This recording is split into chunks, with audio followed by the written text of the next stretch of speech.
നമസ്കാരം. Middle east വാർത്തകളിലേക്ക് സ്വാഗതം. ആദ്യം പ്രധാന വാർത്തകൾ.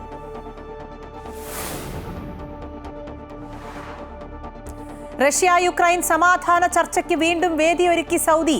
ഇരു രാജ്യങ്ങളുടെയും ഉന്നത ഉദ്യോഗസ്ഥർ ബുധനാഴ്ച യോഗം ചേരും. സൗദി അറേബ്യ സന്ദർശിക്കാനൊരുങ്ങി ഡൊണാൾഡ് ട്രംപും വൊളോഡിമർ സെലൻസ്കിയും.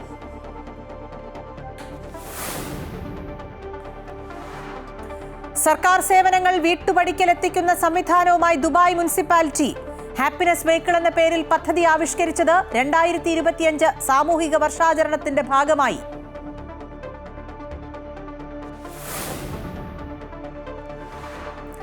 സ്വദേശികളും വിദേശികളും ഉൾപ്പെടെ 17.5 ലക്ഷം പേർ കുവൈറ്റിൽ കടബാധ്യതയുള്ളവരെന്ന് റിപ്പോർട്ട്. കടബാധിതരിൽ ഏറെയും വ്യക്തിഗത ഭവന ക്രെഡിറ്റ് കാർഡ് വായ്പകൾ എടുത്തവരെന്ന് കണക്കുകൾ.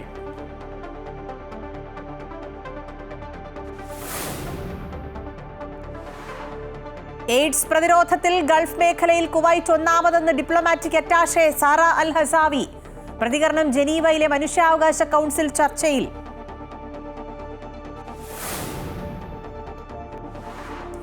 ചാമ്പ്യൻസ് ട്രോഫി ഫൈനലിനൊരുങ്ങി ദുബായ്. മത്സരം നടക്കുന്ന ദുബായ് അന്താരാഷ്ട്ര ക്രിക്കറ്റ് സ്റ്റേഡിയത്തിലും പരിസരത്തും കർശന സുരക്ഷ ഒരുക്കും. ഞായറാഴ്ചയാണ് ഇന്ത്യ ന്യൂസിലൻഡ് ഫൈനൽ.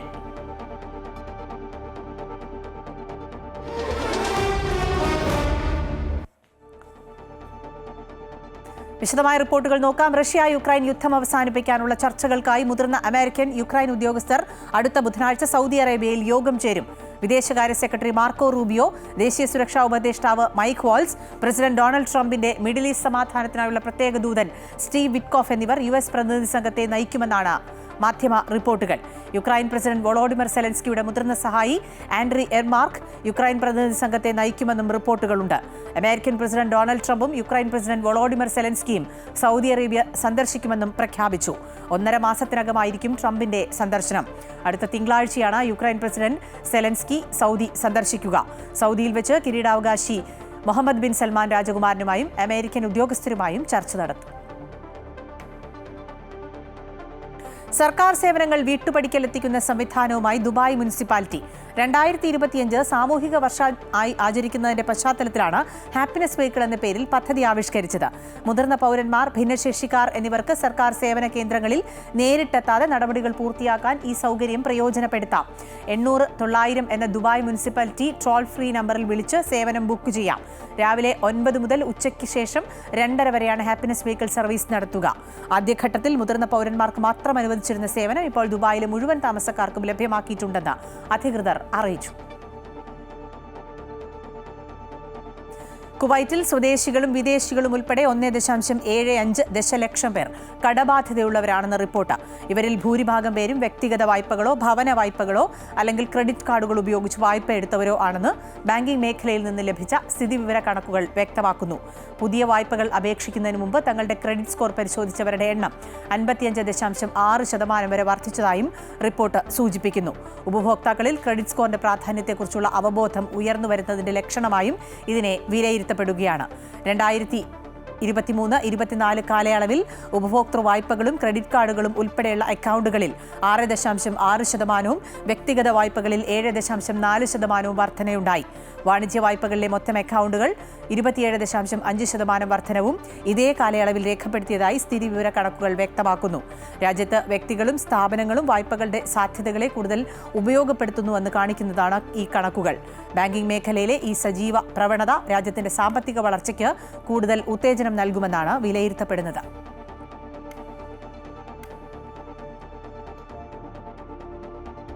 എയ്ഡ്സിനെ പ്രതിരോധിക്കുന്ന മേഖലയിൽ ദേശീയ തലത്തിൽ കുവൈറ്റ് ശ്രദ്ധേയമായ നേട്ടങ്ങൾ കൈവരിച്ചതായി ജനീവയിലെ കുവൈറ്റിന്റെ സ്ഥിരം പ്രതിനിധി സംഘം. സൗജന്യവും രഹസ്യവുമായ സ്വമേധയാലുള്ള പരിശോധനകളുടെ വിപുലീകരണത്തിനും അണുബാധയ്ക്ക് മുമ്പും ശേഷവുമുള്ള പ്രതിരോധ ചികിത്സ നൽകുന്നതും കൊണ്ടാണ് ഇത് സാധ്യമായത്. ജനീവയിൽ നടന്ന 58ാമത് സെഷനിൽ മനുഷ്യാവകാശ കൗൺസിലിന് മുന്നിൽ HIV പ്രതിരോധിക്കുന്നതിനെക്കുറിച്ചുള്ള ചർച്ചാ പാനലിൽ കുവൈറ്റിന്റെ ഡിപ്ലോമാറ്റിക് അറ്റാഷെ സാറ അൽ ഹസാവിയാണ് ഇക്കാര്യം അറിയിച്ചത്. HIV ബാധിതരായ 90% ആളുകൾക്കും അവരുടെ രോഗത്തെക്കുറിച്ച് അവബോധമുണ്ട്. രോഗനിർണയം നടത്തിയ 90% ആളുകളും ആന്റിവൈറൽ ചികിത്സ സ്വീകരിക്കുന്നു. എയ്ഡ്സ് ചികിത്സയിൽ മിഡിൽ ഈസ്റ്റ്, നോർത്ത് ആഫ്രിക്ക മേഖലയിലെ രാജ്യങ്ങളിൽ ഒന്നാമതെത്താൻ കുവൈറ്റിന് കഴിഞ്ഞുവെന്നും diplomatic attache Sara al Hasawi പറഞ്ഞു.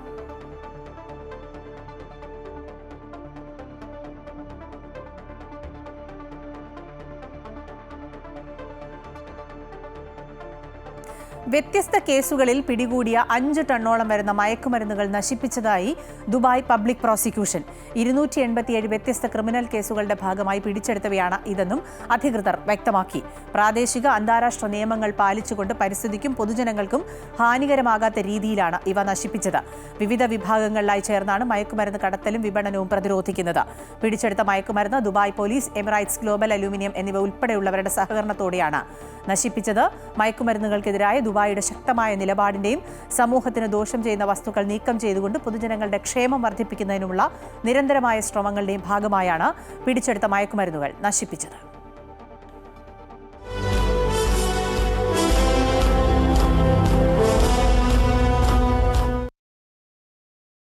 സംഘടനാ ദൗർബല്യങ്ങൾ തുറന്നുകാട്ടി CPMന്റെ പ്രവർത്തന സംഘടനാ റിപ്പോർട്ട്. താഴെത്തട്ടിൽ ഇപ്പോഴും വിഭാഗീയത നിലനിൽക്കുന്നുവെന്നാണ് വിമർശനം.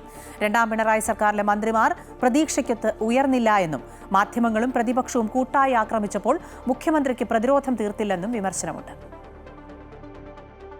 സംഘടനാതലത്തിലും പ്രവർത്തനങ്ങളിലും തിരുത്തലുകൾ ഉണ്ടാകണമെന്ന് വ്യക്തമാക്കിക്കൊണ്ടുള്ളതാണ് CPM സംസ്ഥാന സമ്മേളനത്തിലെ പ്രവർത്തന സംഘടനാ റിപ്പോർട്ട്.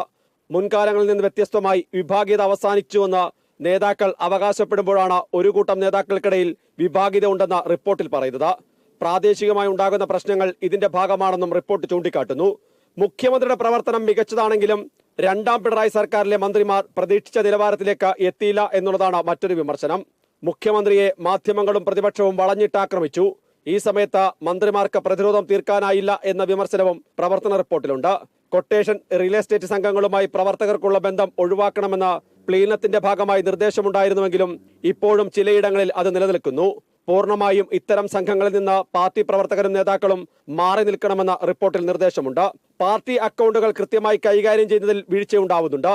സംസ്ഥാന കമ്മിറ്റിയുടെ ഉൾപ്പെടെ അക്കൗണ്ടുകൾ കൃത്യമായി ഓഡിറ്റ് ചെയ്ത ആദായ നികുതി വകുപ്പിന് കണക്ക് സമർപ്പിക്കുന്നുണ്ട്. എന്നാൽ ചില ഏരിയ കമ്മിറ്റികൾ ഉൾപ്പെടെ കൃത്യമായി കണക്കുകൾ മേൽക്കമ്മിറ്റിക്ക് നൽകുന്നില്ല എന്നുള്ളതാണ് വിമർശനം. വർഗ ബഹുജന സംഘടനകളുടെ ഭാരവാഹികൾ പോലും കണക്കുകൾ നൽകുന്നതിൽ വീഴ്ച വരുത്തുന്നുവെന്നും റിപ്പോർട്ട് പറയുന്നു. മുൻകാലങ്ങളിൽ വ്യത്യസ്തമായി അനുഭാവികളെ കൂടെ നിർത്താൻ പാർട്ടി അംഗങ്ങൾക്ക് കഴിയുന്നില്ല. അതുകൊണ്ട് തന്നെ അനുഭാവികളും പാർട്ടി പ്രവർത്തകരും തമ്മിലുള്ള അകലം വർദ്ധിക്കുകയാണ്.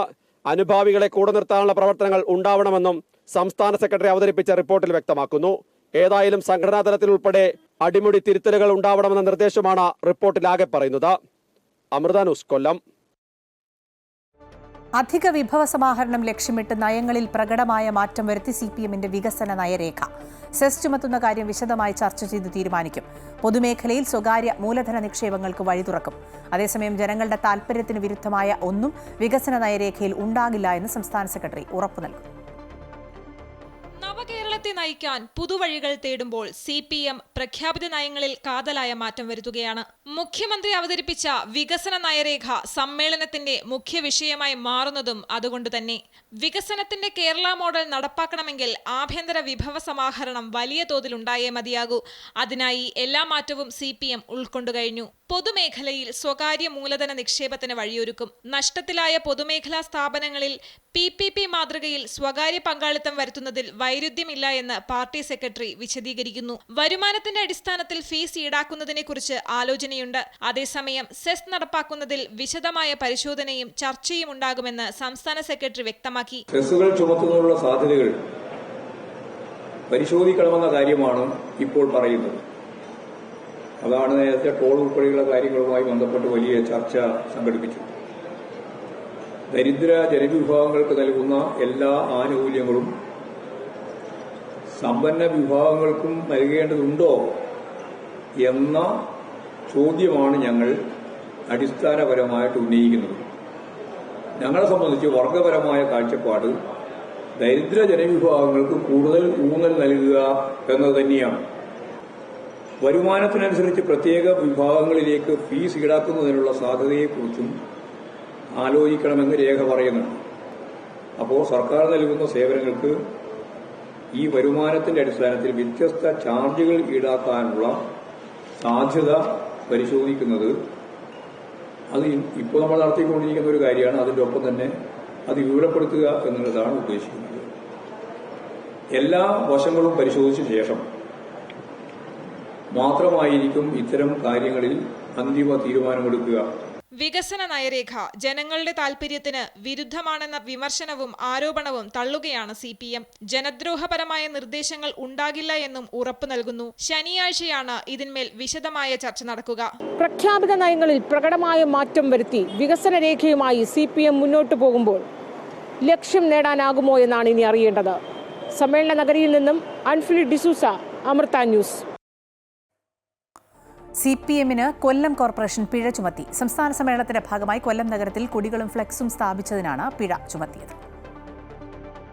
കോടതി ഉത്തരവ് ലംഘിച്ച് കൊടിയും ഫ്ലക്സും സ്ഥാപിച്ചതിനാണ് CPM-ന് പിഴ.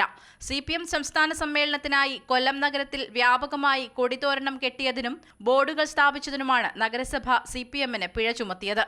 CPM ജില്ലാ സെക്രട്ടറിയും സ്വാഗത സംഘം ജനറൽ കൺവീനറുമായ S. സുദേവനാണ് 3.5 ലക്ഷം രൂപ പിഴ ചുമത്തി കോർപ്പറേഷൻ സെക്രട്ടറി നോട്ടീസ് നൽകിയത്. പൊതുനിരത്തുകൾ കൈയടക്കി ഫ്ലക്സുകളും കൊടിതോരണങ്ങളും സ്ഥാപിക്കുന്നതിൽ സർക്കാരിനെതിരെയും CPM-നെതിരെയും ഹൈക്കോടതി രൂക്ഷ വിമർശനമാണ് നടത്തിയിരുന്നത്. ഇതോടെയാണ് ഇടതുമുന്നണി ഭരിക്കുന്ന കോർപ്പറേഷൻ CPM-ന് പിഴ ചുമത്തുവാൻ നിർബന്ധിതമായത്. സമ്മേളനത്തിന്റെ ബോർഡുകൾ സ്ഥാപിക്കുന്നതിനും കൊടിയും തോരണവും കെട്ടുന്നതിനും ഫീസ് ഈടാക്കി അനുമതി നൽകണമെന്നു കാണിച്ച് CPM കോർപ്പറേഷന് അപേക്ഷ നൽകിയിരുന്നു. പ്രസന്ന ഏണസ്റ്റ് മേയറായിരിക്കുമ്പോഴാണ് അപേക്ഷ നൽകിയത്. CPM നേതൃത്വത്തിന്റെ അപേക്ഷ കോർപ്പറേഷൻ സ്റ്റിയറിംഗ് കമ്മിറ്റി ചർച്ച ചെയ്തെങ്കിലും തീരുമാനമെടുത്തിരുന്നില്ല. ഇതിനിടയിലാണ് ഹൈക്കോടതിയിലേക്ക് പരാതികൾ എത്തിയത്. ഇതോടെയാണ് കോർപ്പറേഷൻ പിഴ ചുമത്തിയത്. പിഴ ചുമത്തിയെങ്കിലും ഇവയൊന്നും നീക്കം ചെയ്യുന്നതിനുള്ള യാതൊരുവിധ നടപടികളിലേക്കും നഗരസഭ കടന്നിട്ടില്ല. CPM-ൽ നിന്നുള്ള ഹണി ബെഞ്ചമിനാണ് ഇപ്പോൾ കൊല്ലം കോർപ്പറേഷന്റെ മേയർ. അമൃത ന്യൂസ്, കൊല്ലം. തദ്ദേശ സ്വയംഭരണ വാർഡ് വിഭജനത്തിൽ സംസ്ഥാന സർക്കാരിന് സുപ്രീം കോടതിയുടെ നോട്ടീസ്. കേരളത്തിൽ വാർഡ് വിഭജനം നടന്നത് വ്യക്തമായ കണക്കുകളുടെ അടിസ്ഥാനത്തിലല്ലെങ്കിൽ ഏകപക്ഷീയമായ നടപടിയാണെന്ന് സുപ്രീം കോടതി ചൂണ്ടിക്കാട്ടി. തദ്ദേശ സ്വയംഭരണ സ്ഥാപനങ്ങളിലെ വാർഡ് വിഭജനം ശരിവച്ച ഹൈക്കോടതി ഡിവിഷൻ ബെഞ്ച് ഉത്തരവിനെതിരെ നൽകിയ അപ്പീൽ പരിഗണിക്കുമ്പോഴായിരുന്നു സുപ്രീം കോടതിയുടെ നിരീക്ഷണം. ജനസംഖ്യ കൂടിയ സാഹചര്യത്തിലാണ് വിഭജനം നടപ്പാക്കിയതെന്ന് സംസ്ഥാന സർക്കാർ സുപ്രീം കോടതിയെ അറിയിച്ചു. ജനസംഖ്യ മാറിയ സാഹചര്യത്തിൽ എങ്ങനെ എണ്ണം കണക്കാക്കുമെന്ന് സുപ്രീം കോടതി ആരാഞ്ഞു. 2011 സെൻസസിന്റെ അടിസ്ഥാനത്തിൽ ഒരു തവണ വിഭജനം നടത്തിയതാണെന്നും വീണ്ടും നടത്തുന്നത് ഭരണഘടനാ വിരുദ്ധമാണെന്നുമായിരുന്നു ഹർജിക്കാരുടെ വാദം. തുടർന്ന് വിശദമായി വാദം കേൾക്കേണ്ടതാണെന്ന് വ്യക്തമാക്കി കോടതി സംസ്ഥാന സർക്കാർ ഉൾപ്പെടെ എതിർകക്ഷികൾക്ക് നോട്ടീസ് അയച്ചു. മുസ്ലിം ലീഗ്, കോൺഗ്രസ് നേതാക്കൾ എന്നിവർ നൽകിയ അപ്പീലിലാണ് സുപ്രീം കോടതിയുടെ notice. News desk, Amrita TV. Christmas പരീക്ഷാ ചോദ്യപേപ്പർ ചോർച്ചാ കേസിലെ അന്വേഷണം സ്വകാര്യ ട്യൂഷൻ സ്ഥാപനങ്ങളിലേക്കും. കേസിലെ മുഖ്യപ്രതി മുഹമ്മദ് ഷുഹൈബ് തന്നെ ചോദ്യപേപ്പർ ചോർന്നതായി സമ്മതിച്ചെന്ന് ക്രൈംബ്രാഞ്ച് SP KK മൊയ്തീൻകുട്ടി പറഞ്ഞു. എന്നാൽ ചോദ്യപേപ്പർ ചോർത്തിയത് മറ്റു പ്രതികളാണെന്നാണ് ഷുഹൈബിന്റെ വാദം. ഷുഹൈബിന്റെ ഫോൺ ഫോറൻസിക് പരിശോധനയ്ക്ക് വിധേയമാക്കും. അതേസമയം ഷുഹൈബിനെ Thamarassery judicial first class magistrate കോടതി റിമാൻഡ് ചെയ്തു.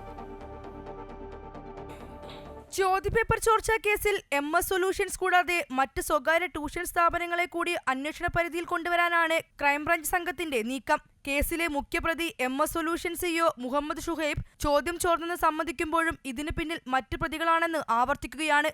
ചോദ്യപേപ്പർ ചോർച്ചയിൽ ഗൂഢാലോചന നടന്നിട്ടുണ്ടെന്നും കൂടുതൽ പ്രതികൾ ഉൾപ്പെട്ടിട്ടുണ്ടോ എന്ന് അന്വേഷിക്കുമെന്നും Kozhikode crime branch SP KK Moideenkutty പറഞ്ഞു. ഈ അന്വേഷണം ഒന്നാം ഘട്ടം കഴിഞ്ഞതിന് ശേഷം ഇതുപോലെ തന്നെ വേറെ ഏതെങ്കിലും സ്ഥാപനങ്ങൾക്ക് ചോർത്തപ്പെട്ടിട്ടുണ്ടോ, ചോർത്തി നൽകിയിട്ടുണ്ടോ എന്നുള്ള കാര്യങ്ങളോട് പരിശോധിക്കുന്നതാണ്. ഇത് 4 പേര് ചേരുമ്പോൾ തന്നെ ഗൂഢാലോചനയായല്ലോ. ഈ ഓൾറെഡി ആയി കഴിഞ്ഞ് കൂടുതൽ പ്രതികളിലേക്ക് നീങ്ങാൻ പറ്റുമെന്ന് നമ്മൾ കൂടുതലായിട്ട് മനസ്സിലാക്കേണ്ടത്. പ്രതികളുടെ സാമ്പത്തിക ഇടപാടുകൾ സംബന്ധിച്ചും അന്വേഷിച്ചു വരികയാണ്.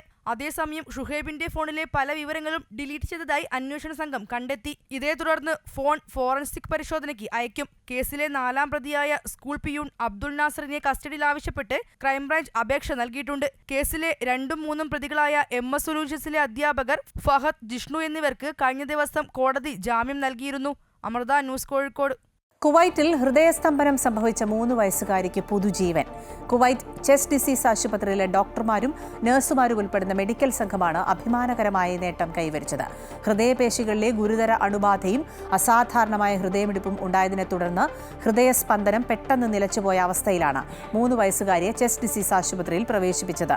ഇതേ തുടർന്ന് ആശുപത്രിയിലെ മെഡിക്കൽ സംഘത്തിന്റെ നേതൃത്വത്തിൽ തൽക്ഷണം വോനോ ആർട്ടീരിയൽ എക്സ്ട്രോകോർട്ടിയ മെംബ്രെയിൻ ഓക്സിജനേഷൻ സാങ്കേതികവിദ്യ ഉപയോഗിച്ചുകൊണ്ട് കുട്ടിയുടെ ഹൃദയ ശ്വാസകോശ പുനരുജ്ജീവന നടപടികൾ ആരംഭിക്കുകയും പിന്നീട് ഹൃദയ കാതറൈസേഷൻ നടത്തി താൽക്കാലിക ഹൃദയ പമ്പ് ഘടിപ്പിച്ച് ഹൃദയത്തിന്റെ പ്രവർത്തനം സാധാരണ നിലയിലേക്ക് എത്തിക്കുകയുമായിരുന്നു.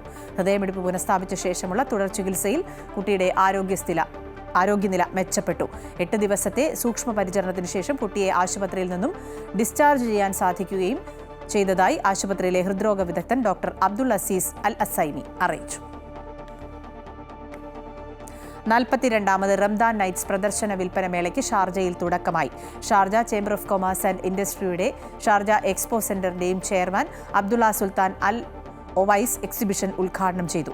വിനോദ വിജ്ഞാന പരിപാടികളും ഭക്ഷ്യമേളയും വിലക്കുറവോടെ ഷോപ്പിംഗ് നടത്താനുമുള്ള അവസരമാണ് ഷാർജ റംദാൻ നൈറ്റ് സമ്മാനിക്കുന്നത്. 200-ലേറെ റീറ്റെയിൽ കച്ചവടക്കാരും 500-ലേറെ ലോകോത്തര ബാൻഡുകളും മേളയിൽ സംബന്ധിക്കുന്നുണ്ട്. 10,000-ലേറെ ഉൽപ്പന്നങ്ങൾ 75% വരെ വിലക്കുറവോടെ സ്വന്തമാക്കാനുള്ള അവസരവുമുണ്ട്. എല്ലാവർക്കും ഷോപ്പിംഗ്, വിനോദാനുഭവങ്ങൾ വർദ്ധിപ്പിക്കുന്ന വിവിധ വിനോദ പരിപാടികൾ, പ്രത്യേക ഓഫറുകൾ എന്നിവ നൽകാനാണ് 25 ദിവസത്തെ പ്രദർശനം ലക്ഷ്യമിടുന്നതെന്ന് Sharjah expo centre chief commercial officer Sultan Shattaf പറഞ്ഞു. മാർച്ച് 30 വരെ എല്ലാ ദിവസവും വൈകുന്നേരം 5 മുതൽ പുലർച്ചെ 1 മണി വരെ, ഈദ് അൽ ഫിത്തർ സമയത്ത് 3 മുതൽ 12 വരെയുമാണ് പ്രദർശനം. The biggest Ramadan shows that happen in the UAE. There are lots of shops related to fashion, shoes, perfumes, all home accessories. We are continuing to improving the show in terms of the exhibition or the exhibitors' quality and the services that we provide here. മറ്റു വാർത്തകളിലേക്ക് വന്നാൽ മലപ്പുറം മുൻ SP Sujith ദാസിന്റെ suspension പിൻവലിച്ചു. 6 മാസം കഴിഞ്ഞ സാഹചര്യത്തിൽ chief സെക്രട്ടറിയുടെ നേതൃത്വത്തിലുള്ള സമിതിയാണ് തിരിച്ചെടുക്കാൻ ശുപാർശ നൽകിയത്. ADGPക്കും SP-ക്കുമെതിരെ നടത്തിയ ഫോൺ സംഭാഷണത്തിന്റെ പേരിലാണ് പത്തനംതിട്ട SP ആയിരുന്ന സുജിത് ദാസിനെ സർവീസിൽ നിന്നും സസ്പെൻഡ് ചെയ്തത്. SP ആയിരുന്ന സുജിത് ദാസിനെതിരെ SP ഓഫീസ് ക്യാമ്പിലെ മരമുറി, സ്വർണ്ണക്കടത്ത് ബന്ധം എന്നിവ ആരോപിച്ച് PV അൻവർ MLA രംഗത്തെത്തിയിരുന്നു. അൻവറുമായി നടത്തിയ ഫോൺ സംഭാഷണത്തിൽ ADGP അജിത് കുമാറിനെയും P ശശിയെയും അധിക്ഷേപിച്ചതിനാണ് സുജിത് ദാസിനെ സസ്പെൻഡ് ചെയ്തത്. സസ്പെൻഷൻ 6 മാസം കഴിഞ്ഞ സാഹചര്യത്തിൽ ചീഫ് സെക്രട്ടറിയുടെ നേതൃത്വത്തിലുള്ള സമിതിയാണ് തിരിച്ചെടുക്കാൻ ശുപാർശ നൽകിയത്. സസ്പെൻഷൻ കാലാവധി കഴിഞ്ഞതോടെ സുജിത് പോലീസ് ആസ്ഥാനത്തെത്തി. എന്നാൽ ഇതുവരെയും ചുമതല നൽകിയിട്ടില്ല. മരമുറി വിവാദത്തിൽ നിലവിലെ SP P ശശിധരനുമായി തർക്കമുണ്ടാവുകയും പിന്നാലെ PV അൻവറുമായി സുജിത് ദാസ് നടത്തിയ ഫോൺ സംഭാഷണത്തിൽ കേസ് പിൻവലിക്കണമെന്നാവശ്യപ്പെട്ട് PV അൻവറിനെ സ്വാധീനിക്കാനും ശ്രമിച്ചിരുന്നു. ഇതേ തുടർന്നുള്ള വകുപ്പ് തല അന്വേഷണം അന്തിമഘട്ടത്തിലാണെന്ന് റിവ്യൂ കമ്മിറ്റി അറിയിച്ചു. ഇതിനിടെയാണ് സസ്പെൻഷൻ കാലാവധി കഴിഞ്ഞതോടെ സുജിത് ദാസ് സർവീസിൽ തിരിച്ചെത്തിയത്. അമൃത ന്യൂസ്, തിരുവനന്തപുരം. സ്വർണ്ണക്കടത്ത് ഉൾപ്പെടെയുള്ള ആരോപണത്തിൽ അന്വേഷണം പൂർത്തിയാക്കാതെയാണ് സുജിത് ദാസിനെ തിരിച്ചെടുത്തതെന്ന് PV അൻവർ. പാർട്ടി സമ്മേളനം നടക്കുമ്പോൾ തന്നെ RSSനുള്ള നല്ല സന്ദേശമാണ് സുജിത് ദാസിനെ തിരിച്ചെടുത്തതെന്നും അൻവർ പ്രതികരിച്ചു. RSSനെയും BJPയെയും അവരോട് ഒരു നല്ല സമീപനം സ്വീകരിച്ചുകൊണ്ട് CPMന് നഷ്ടപ്പെട്ട വോട്ടുകൾ RSSലേക്കും BJPയിലേക്കും മറ്റു പാർട്ടികളിലേക്കും പോയ വോട്ടിനെ, ഹൈന്ദവ വോട്ടിനെ തിരിച്ചെടുക്കാനുള്ള പ്രക്രിയയുടെ ഭാഗമായി പച്ചയായി പ്രവർത്തിക്കുകയാണ്. ഈ പാർട്ടി സമ്മേളനത്തിൽ RSS BJPക്കുള്ള സമ്മാനമായിട്ട് വേണമെങ്കിൽ സുജിത് ദാസിന്റെ ഇന്നത്തെ ഈ തിരിച്ചെടുക്കലിനെ നമുക്ക് കാണാം. മലപ്പുറം ജില്ല, നമ്മളിത് ഇരിക്കുന്ന ജില്ല നിങ്ങൾക്ക് എല്ലാവർക്കും അറിയാം. 3.5 വർഷക്കാലം ഈ ജില്ലയെ കുട്ടിച്ചോറാക്കിയ IPS ഓഫീസറാണ് സുജിത് ദാസ്. ഫെഫ്ക റൈറ്റേഴ്സ് യൂണിയനും ലൂമിനാർ ഫിലിം അക്കാദമിയും ചേർന്ന് കൊച്ചിയിൽ സംഘടിപ്പിക്കുന്ന ത്രിദിന ചലച്ചിത്ര ശില്പശാലയ്ക്ക് തുടക്കമായി. തിരക്കഥാകൃത്തും സംവിധായകനുമായ ഡെന്നീസ് ജോസഫിന്റെ ഓർമ്മയ്ക്കായാണ് ശില്പശാല സംഘടിപ്പിക്കുന്നത്. കഥയ്ക്ക് പിന്നിൽ എന്നാണ് പേര് നൽകിയിരിക്കുന്നത്. നടി മഞ്ജു വാര്യർ ശില്പശാല ഉദ്ഘാടനം ചെയ്തു. യുവതലമുറയിൽ നിന്നുള്ള ചലച്ചിത്രകാരന്മാരെ കണ്ടെത്തി അവർക്ക് വേണ്ട പ്രോത്സാഹനം നൽകുക എന്ന ലക്ഷ്യത്തോടെയാണ് ഫെഫ്ക ചലച്ചിത്ര ശില്പശാല സംഘടിപ്പിക്കുന്നത്. 3 ദിവസമായി നടക്കുന്ന ശില്പശാലയിൽ തിരക്കഥാരചനയെക്കുറിച്ചും സംവിധാനത്തെക്കുറിച്ചും വിശദമായ ക്ലാസുകൾ നടക്കും. AK സാജൻ, അജു C നാരായണൻ, ലിജോ ജോസ് പെല്ലിശ്ശേരി, ശ്യാം പുഷ്കരൻ, തരുൺ മൂർത്തി തുടങ്ങിയ പ്രമുഖരായ ചലച്ചിത്രകാരന്മാരാണ് ക്ലാസുകൾ നയിക്കുന്നത്. യുവതലമുറയിൽ നിന്നും നല്ല സിനിമകൾ ഉണ്ടാകണമെന്ന് നടി മഞ്ജു വാര്യർ പറഞ്ഞു. മാറ്റങ്ങളുടെ ഭാഗമാവാൻ, നല്ല സിനിമകളുടെ ഭാഗമാവാൻ എനിക്കും നിങ്ങൾക്കുമൊക്കെ അവസരം ഉണ്ടാവട്ടെ. ഈ ഒരു അവസരം ആരും ഉപയോഗിക്കാതെ പോകരുത്. നല്ല സിനിമകൾ ഉണ്ടാക്കാൻ പരമാവധി ശ്രമിക്കണം. കൊച്ചിയിൽ നടന്ന ചടങ്ങിൽ സംവിധായകരായ ജോഷി, B ഉണ്ണികൃഷ്ണൻ, ഷാജി കൈലാസ്, ഷിബു ചക്രവർത്തി തുടങ്ങിയവർ പങ്കെടുത്തു. തിരക്കഥാകൃത്തും സംവിധായകനുമായ ഡെന്നീസ് ജോസഫിനെ അനുസ്മരിച്ചുകൊണ്ടുള്ള ഡോക്യുമെന്ററി പ്രദർശനവും ചടങ്ങിൽ നടന്നു. മലയാള സിനിമയുടെ തിരക്കഥാ ചരിത്രത്തിലെ അത്യപൂർവ ജനുസ് എന്നുകൂടി കൂട്ടി വായിച്ചാൽ മനസ്സിന്റെ സ്ക്രീനിൽ പേര് തെളിഞ്ഞു വരും. ഡെന്നിസ് ജോസഫ്. അമൃത ന്യൂസ്, കൊച്ചി. ഏറ്റുമാനൂരിൽ ആത്മഹത്യ ചെയ്ത ഷൈനിയും പെൺമക്കളും വീട്ടിൽ നിന്നിറങ്ങി റെയിൽവേ പാളത്തിലേക്ക് പോകുന്ന ദൃശ്യങ്ങൾ പുറത്ത്. കഴിഞ്ഞ മാസം 28-ന് പുലർച്ചെ 4:40 ഷൈനി സ്വന്തം വീട്ടിൽ നിന്നും മക്കളെയും കൂട്ടി പോകുന്ന CCTV ദൃശ്യങ്ങളാണ് പുറത്തു വന്നിട്ടുള്ളത്. അതേസമയം ഏറ്റുമാനൂർ പോലീസിനെതിരെ ഗുരുതര ആരോപണവുമായി ഷൈനിയുടെ പിതാവ് രംഗത്തെത്തി. ഭർത്താവിൽ നിന്നും ഷൈനിക്ക് ക്രൂരമായ മർദ്ദനമേറ്റതിനെ തുടർന്ന് പരാതി നൽകിയെങ്കിലും പോലീസ് നടപടിയെടുക്കാൻ വൈകിയെന്നാണ് ആരോപണം. ഇക്കഴിഞ്ഞ 28-ന് പുലർച്ചെയാണ് ഏറ്റുമാനൂർ പറോലിക്കൽ 101 കവലയ്ക്ക് സമീപം വടകരയിൽ വീട്ടിൽ ഷൈനി, പെൺമക്കളായ അലീന, ഇവാന എന്നിവർ ട്രെയിനിന് മുന്നിൽ ചാടി ജീവനൊടുക്കിയത്. ആത്മഹത്യ ചെയ്യാനായി ഷൈനിയും മക്കളും വീട്ടിൽ നിന്നും പുറപ്പെടുന്ന CCTV ദൃശ്യങ്ങൾ പുറത്തുവന്നു. പുലർച്ചെ 4:40 ഷൈനി മക്കളെയും കൂട്ടി വീട് വിട്ടിറങ്ങുന്നത്. പെൺമക്കളിൽ ഒരാളെ നിർബന്ധിച്ചു കൂട്ടിക്കൊണ്ടുപോകുന്നതും ദൃശ്യങ്ങളിൽ കാണാം. വീടിന്റെ ഗേറ്റ് കടന്ന് എതിർവശത്തുള്ള റോഡിലൂടെ മൂവരും നടന്നു പോകുന്ന ദൃശ്യങ്ങൾ സമീപത്തെ വീടിന്റെ CCTVയിൽ നിന്നാണ് ലഭിച്ചത്. 9 മാസമായി സ്വന്തം വീട്ടിൽ കഴിയുന്നതിനിടെ പലയിടത്തും ജോലിക്കായി ഷൈനി ശ്രമങ്ങൾ നടത്തിയിരുന്നു. എന്നാൽ ജോലി ലഭിക്കുന്നില്ലെന്നും ഡൈവോഴ്സ് നോട്ടീസ് അയച്ചിട്ട് ഭർത്താവ് കൈപ്പറ്റുന്നില്ലെന്നും ഷൈനി സുഹൃത്തിനയച്ച ഓഡിയോ സന്ദേശം വ്യാഴാഴ്ച പുറത്തു വന്നിരുന്നു. കടുത്ത മാനസിക സമ്മർദ്ദമാണ് ഷൈനി നേരിട്ടതെന്ന് ഈ ഓഡിയോ സന്ദേശത്തിൽ വ്യക്തമാണ്. അതേസമയം ഏറ്റുമാനൂർ പോലീസിനെതിരെ ഗുരുതര ആരോപണവുമായി ഷൈനിയുടെ പിതാവ് കുര്യാക്കോസ് രംഗത്തെത്തി. ചവിട്ടുപിടിയെല്ലാം കിട്ടി എൻ്റെ പരിക്കുകളും കരിവാളിച്ച് കിടക്കുന്ന വേദനയും 3 സിസേറിയൻ കഴിച്ച പെണ്ണാണ് അതിനായിട്ട് ചവിട്ടിക്കൂട്ടിയത്. അപ്പോൾ അതിനെക്കൊണ്ട് ഞാൻ ഏറ്റുമാനൂർ ഗവൺമെൻറ് ആശുപത്രിയിൽ പോയി. അവിടുത്തെ ലേഡി ഡോക്ടർ നിങ്ങൾ ഇതിന് തിരക്കുവാണ്. അവിടുത്തെ ലേഡി ഡോക്ടർ മെയിനുള്ള പുള്ളിക്കാരത്തി എന്നെ പുറത്ത് നിർത്തിയിട്ട് അവിടെ വസ്ത്രങ്ങളെല്ലാം മാറ്റിയിട്ട് അവിടെ പരിശോധിച്ചിട്ട് പുള്ളിക്കാരത്തി ഇറങ്ങി വന്ന് എന്നോട് പറഞ്ഞു ഇത് ഇൻറ്റിമേഷൻ കൊടുക്കേണ്ട കേസാണെന്ന് പറഞ്ഞു. ആ ഇൻറ്റിമേഷൻ ഏറ്റുമാനൂർ പോലീസ് സ്റ്റേഷനിലേക്ക് തൊട്ട് താഴെ നടന്നു ചെല്ലാനേ ഉള്ളൂ. അവിടെ ചെന്ന ഇൻറ്റിമേഷൻ 15 ദിവസം ആരുടെയോ സമ്മർദ്ദത്താൽ താമസിപ്പിച്ചു. 9 മാസമായി സ്വന്തം വീട്ടിൽ കഴിയുമ്പോഴും ഭർത്താവിൽ നിന്നും കടുത്ത മാനസിക പീഡനം ഷൈനിക്ക് നേരിടേണ്ടി വന്നിരുന്നു. മക്കളുടെ വിദ്യാഭ്യാസ ചെലവടക്കം കണ്ടെത്താൻ കഴിയാത്തതും ഷൈനിയെ വളരെയധികം വിഷമിപ്പിച്ചിരുന്നു. ആത്മഹത്യാ പ്രേരണ കുറ്റം ചുമത്തി ഏറ്റുമാനൂർ പോലീസ് അറസ്റ്റ് ചെയ്ത ഷൈനിയുടെ ഭർത്താവ് നോബി നിലവിൽ റിമാൻഡിലാണ്. അമൃത ന്യൂസ്, കോട്ടയം. അന്താരാഷ്ട്ര വനിതാ ദിനത്തോടനുബന്ധിച്ച് ഓൺലൈൻ കോഴ്സുകൾക്ക് 20% സ്കോളർഷിപ്പുമായി അമൃത വിശ്വവിദ്യാപീഠം. അമൃത വിശ്വവിദ്യാപീഠത്തിന്റെ ഓൺലൈൻ പഠന വിഭാഗമായ അമൃത ഓൺലൈനാണ് ഉന്നത വിദ്യാഭ്യാസത്തിലൂടെ സ്ത്രീ ശാക്തീകരണം എന്ന ലക്ഷ്യവുമായി മുന്നോട്ട് വന്നത്. ഈ പദ്ധതി പ്രകാരം അമൃത ഓൺലൈനിലെ UGC അംഗീകൃത ബിരുദ പ്രോഗ്രാമുകളിൽ പ്രവേശനം നേടുന്ന എല്ലാ വനിതാ വിദ്യാർത്ഥികൾക്കും ആദ്യ സെമസ്റ്റർ ഫീസിൽ 20% സ്കോളർഷിപ്പ് ലഭിക്കും. ഈ സ്കോളർഷിപ്പ് ലഭിക്കുന്നതിനായി മാർച്ച് 28 വരെ onlineamrita.com എന്ന വെബ്സൈറ്റിലൂടെ രജിസ്റ്റർ ചെയ്യാം. സമൂഹത്തിലെ വനിതകൾക്ക് ഉന്നത വിദ്യാഭ്യാസം നേടുന്നതിനും തൊഴിൽ സാധ്യതകൾ വർദ്ധിപ്പിക്കുന്നതിനും മികച്ച അവസരം നൽകാനാണ് അമൃത വിശ്വവിദ്യാപീഠം ശ്രമിക്കുന്നതെന്നും 100% ഓൺലൈനായി നടക്കുന്ന പ്രോഗ്രാമുകളിലൂടെ ഒരേ സമയം ജോലി ചെയ്തുകൊണ്ടോ അല്ലാതെയോ പഠിക്കാനുള്ള സൗകര്യവും വനിതകൾക്ക് ലഭിക്കുന്നുവെന്ന് അധികൃതർ അറിയിച്ചു.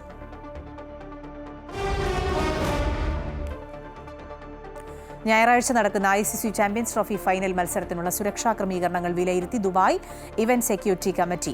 ദുബായ് പോലീസ് ഓഫീസേഴ്സ് ക്ലബ്ബിൽ ചേർന്ന യോഗത്തിലാണ് ഇന്ത്യ ന്യൂസിലൻഡ് ഫൈനൽ മത്സരത്തിനുള്ള ഒരുക്കങ്ങൾ വിലയിരുത്തിയത്.